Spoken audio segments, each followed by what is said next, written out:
ଚିର ନିଦ୍ରାରେ ଶୋଇଗଲେ ଉତ୍ତମ ମହାନ୍ତି। ଦିଲ୍ଲୀର ଚିକିତ୍ସାଧୀନ ଅବସ୍ଥାରେ ହୋଇଗଲା ଦେହାନ୍ତ ଉତ୍ତମ ମହାନ୍ତିଙ୍କର।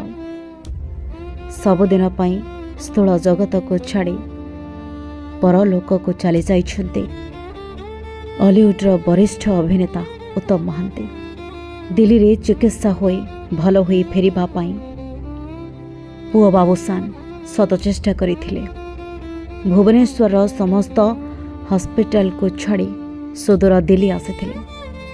କିନ୍ତୁ କ'ଣ ବାବୁସାନ ଜାଣିଥିଲେ ତାଙ୍କ ବାପାଙ୍କୁ ଏମିତି ଦିଲ୍ଲୀ ହସ୍ପିଟାଲରେ ହରାଇବାକୁ ପଡ଼ିବ ବୋଲି।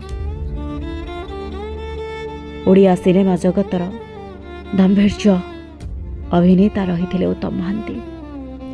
ସବୁଦିନ ପାଇଁ ଚାଲିଗଲେ ଆରପାରିକୁ।